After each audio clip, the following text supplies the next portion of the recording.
그 고향 그 삼촌 팬들 막 우르르 몰려와가지고 막 우리 동네에 여동생이 이번에 데뷔를 하는데 그 초박가서 뭐하러 빨리 안 온다 톡톡 오라. 인터뷰를 하는데 세이코장 거짓말을 하나요? 이렇게 물어보니까 아니요, 저는 거짓말을 태어나서 해본 적이 한 번도 없어요. 이런 그러니까 그때 리포터가 그거부터 거짓말 아닌가요? 막 이러더라고. 되게 웃겼어요. 그거.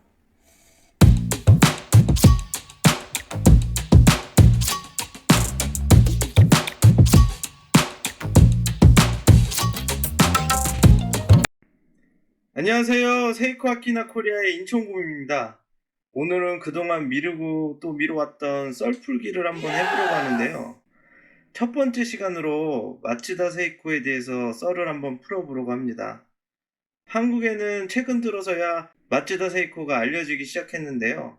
아직 그 규모는 작긴 하지만 한국에도 쇼와 시대 음악들이 이제 알려지기 시작하고 유튜브와 SNS를 통해서 쇼와 시대 가수분들을 사랑하고 좋아하시는 분들이 한국에도 점점 늘어나고 있어요.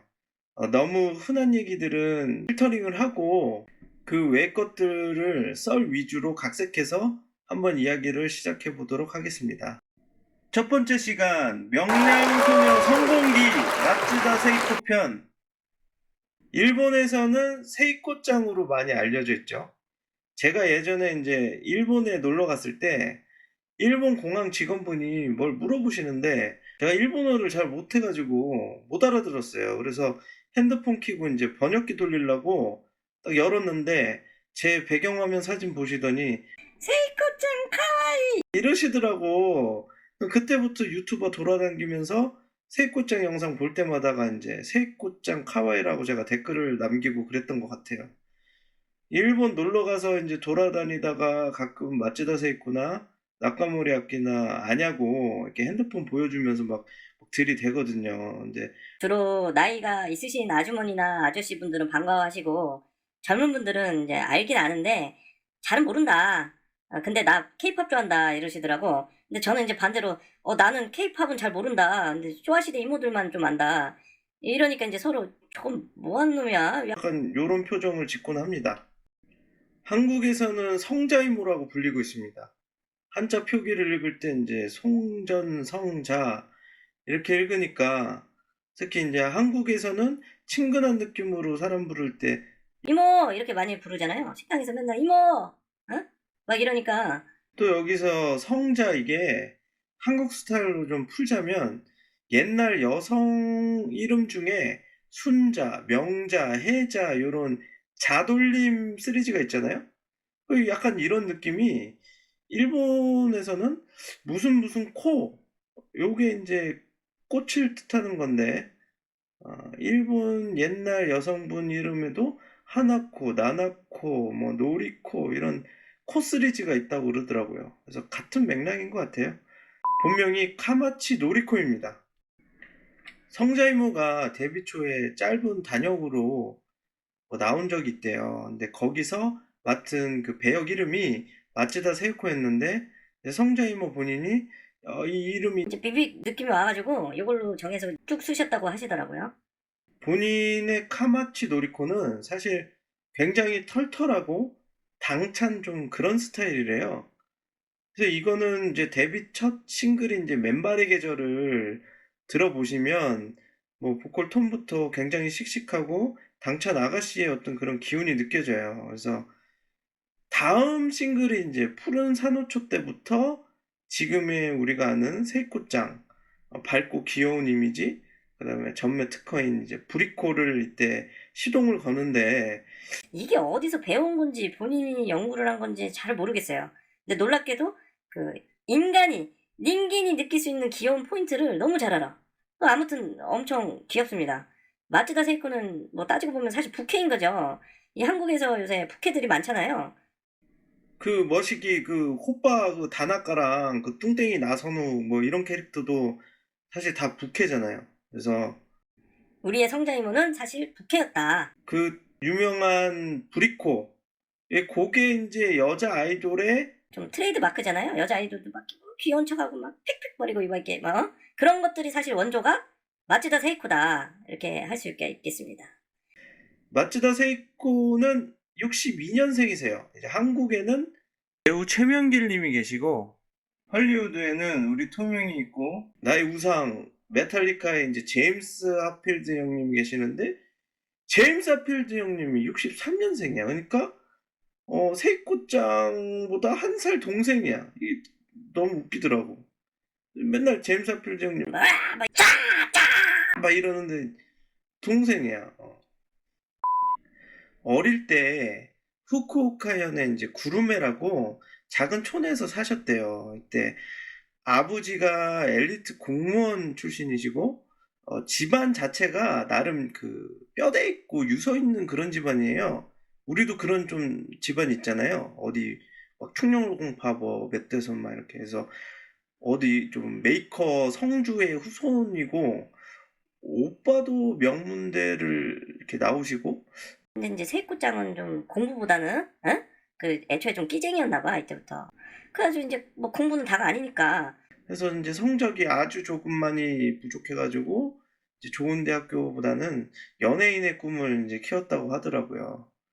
근데 이제 아버지가 워낙 엄격하셔가지고 뭐 옛날엔 다 그랬죠. 이제 막 연예인 한다 그러면 야 그거 딴 따라 그 뭐하러 하라고 하냐 막 이러고. 아니 뭐 저희 부모님도 그랬어요. 제가 이제 80년대생인데 뭐 연예인 하고 싶다, 뭐 춤추고 싶다 이러면 미쳤냐 이거 꼴뱅이 같은 놈아 뭐 이게 배짱이 새끼야 막 이랬다고. 옛날엔 다 그랬어요. 뭐 지금이야 연예인인다 그러면 좀 뭐 알아주지. 근데 아무튼 근데 여기서 이제 세이코짱 어머니는 그래도 이렇게 세이코짱 이렇게 딸내미가 이렇게 막 좀 끼부리고 이러면 이렇게 좀 밀어주고 그러셨나 봐. 그래가지고 어디 오디션 같은 거 보러 가면 이제 몰래 세이코짱 태워가지고 이렇게 좀 이렇게 바래다 주고 그랬다고 하더라고요. 엄마 나 좀 놀다 올게 이러면 또 저 가시나가 이제 어디 오디션 보러 가나 이래가지고. 어느 날은 이게 세이코짱이 어디 대회 나가가지고 상을 타버린 거야. 그래서 이걸 받아가지고 버릴 수는 없잖아, 상인데. 그래서 이걸 집 앞에서 이렇게 술렁술렁 거리다가 이제 몰래 화단 같은 데다가 이렇게 숨겨놓고 눈치를 살살 보고 있었대요. 그래서 그러다가 이제 아버지한테 이제 딱 걸려가지고 야 너 그 가수 그거 배짱이 그런 거 안 된다. 공부해서 의대 안 되면은 약대라도 가라 막 이렇게. 그러시면서 막 혼도 내보고 달래도 보고 막 이렇게 다 해봤대. 근데 세이코짱이 또 한 고집 하거든. 그러니까 이제 끝까지 가수가 되고 싶어요 막. 이렇게 했겠지? 그러니까 아버지가 이제 안 돼가지고 뺨을 이렇게 때리셨다고 하더라고. 여기서 이제 아버지가 이게 못된 아버지가 아니시고 사실 쇼와 시대에 통틀어서 제일 그 가정적이고 온화하신 분이에요. 딸 바보 막 세이코짱 보면 막 꿀 떨어지고 그러니까 오해는 하지 마시고 아무튼 여차저차 해가지고 오디션 예선에서 이제 이렇게 하다 보니까 자연스럽게 어느 매니저가 이 세이코짱을 알아보고 특히 이제 목소리가 워낙 좋잖아요. 그래서 목소리 반해가지고 세이코짱 보컬이 훌륭하다 이래가지고 이제 데뷔를 시키려고 막 알아보고 있는데 소속사 쪽에서는 족족 이렇게 빠꾸를 맞는 거예요. 그래서 이유가 뭐예요 형님 이랬더니 너무 좀 촌스럽고 이게 시골 아가씨 같은데 너무 평범해. 막 이랬다고 하더라고. 눈깔이 좀 삔 것 같아. 이상하지 않나? 이게 참 깝깝하죠. 이거 완전 이게 징역감이야 이거. 직무유기직에 왜 세이코짱이 뭘 시골 아가씨 같고 촌스럽다는 거야 귀엽게만 하고. 아무튼 그래가지고 이제 큰 기획사는 다 빠꾸로 먹고 좀 작은 규모의 썸 뮤직이라고 이름도 써니요. 세이코짱이 그 쇼와시대 저 해잖아요. 쇼와시대 해. 아무튼 여기 사장님이랑은 좀 잘 됐나 보더라고. 근데 이때도 그 프로필 사진만 보고 이렇게 데모 테이프조차도 잘 안 들으려고 했대요. 근데 이제 그 매니저가 그 썸뮤직 사장님은 이제 어르고 달래가지고 형님 딱 한 번만 1분만 들어봐달라고 이렇게 사정 해가지고 이제 딱 들려주니까 사장님이 바로 그냥 이기다 이래가지고 이제 가발이 이렇게 위로 솟았다고 그러더라고 이게. 그러니까 여기까지 나머지 회사들은 프로필도 제대로 안 보고 노래 한 번은 안 들어봤다는 거예요. 이런 외모 지상주의자들이 그냥 이때도 바글바글 한 거야. 하마터면 세상에 나오지도 못할 뻔했어요. 그러다가 이제 우여곡절 끝에 세이코짱이 노래 실력을 이렇게 좀 한번 본 이제 회사에서 데뷔를 시키려고 하는데, 문제가 이제 집에서 반대를 심하게 하셨다고 그러더라고. 그래서 회사 전무님까지 막 나서가지고 그 아버님을 거의 한 1년 동안 설득을 했다고 하더라고. 그래서 삼국지 보면 그 제갈량 그 꼬시려고 막 들이대고 막 그런 거 3번 찾아가가지고 쫓겨나고 이러는데도 막 계속 들이대고 이러니까 이제 아버지께서 이제 배우신 분이니까 이 정도 정성을 보이면 그래 하면서 이제 허락을 하셨다고 하더라고. 어머니께서는 아따 너는 쪼매난 게 넌 몸도 약하니까 꼭 몸 조심하고 이? 이러니까 세이코짱이 아따 내가 알아서 할 테니 걱정하시지 말란가요. 뭐 아무튼 있다고 합니다. 아버지께서는 못 이기는 척 세이코짱이 이렇게 바라보시면서 잘 안 돼도 실망하지 말고 언제든지 돌아오라이. 이랬다고 하셨대요. 그래서 저는 이 대목에서 좀 뭉클했던 게 뭐 꼭 성공해라 이런 거보다는 언제든지 실패를 해도 안 좋은 결과가 나도 너무 상심하지 말고 가족의 품으로 돌아와라. 진짜 아버지셔. 예? 그래서 나중에 이제 세이코짱이 성공하니까 아버지께서도 막 눈물에 이제 꿀이 막 뚝뚝뚝 떨어지면서 좋아라 하셨다고 하시더라고. 어찌됐건 시작부터 좀 순탄치가 않았죠. 근데 여차저차 해가지고 한 18 넘어서 그 데뷔를 했다고 해요. 근데 당시 아이돌들이 보통 16세에 데뷔를 했다고 하더라고. 그러니까 좀 늦은 거예요. 한 2년 꿇었어. 근데 여기서도 이제 문제가 됐던 게 데뷔를 하고도 그냥 CF의 노래만 이제 살짝 들어가고 이렇게 회사에서도 이렇게 크게 기대를 안 했다 그래요. 그리고 특히 이제 당시 썬뮤직에는 이 주력이 이렇게 좀 정해져 있었나 봐. 그래서 나카야마 케이코 분 이분이 이제 사실 썬뮤직의 기대주였대요. 그래서 기획서가 이제 좀 작고 이러니까 여러 개 안 돼가지고 세이코는 이제 예비한 대기조 뭐 이런 거였나 봐. 근데 이제 케이코 분이 이분이 좀 성적이 좀 저조하니까 회사에서는 이제 난리가 난 거야. 이제 주경이 이제 막혀버린 거니까. 그래서 이제 바로 이제 예비대인 세이코짱을 히든카드로 이제 투입을 하려고 하는데 케이코 씨가 양보를 해주셨다고 하더라고요. 근데 워낙 막 세이코짱 눈에서 막 열정이 막 그득그득하고 막 엄청 강력했다 그러더라고. 그 조그만 게 막 나는 할 수 있다고 막 한 번만 밀어달라고 막 이랬나 봐. 그래서 아무튼 겁나게 힘들게 데뷔를 했다고 합니다. 그리고 이제 첫 스타트부터 꽤 좋았어요. 단번에 뭐 팬클럽 한 5천 명 정도 이렇게 막 동원을 해버리고 이때 당시에 이제 인터넷도 없고 뭐 아무것도 없을 때잖아요. 이게 80년대 초니까. 근데도 이렇게 순간 5천 명까지 동원을 하면서 이제 또 그 구름의 고향에 삼촌들 이게 팬들을 이렇게 탁 구성해가지고 막 너 어디서 막 크루메 출신들 빨리 안 오나 막 우리 동네에 여동생이 이번에 데뷔를 하는데 막니그 처박아서 뭐하러 빨리 안 온다 톡톡. 여동생 파워로 이렇게 확 푸시를 하면서 데뷔를 했다고 그러더라고. 쿠르메 그 지역 삼촌들이 아이가 막 팍 와서 응원 안 하나. 영상도 있어요. 막 그 고향 그 삼촌 팬들 막 우르르 몰려와가지고 막 응원하면서 뒤에서 막 세이코짱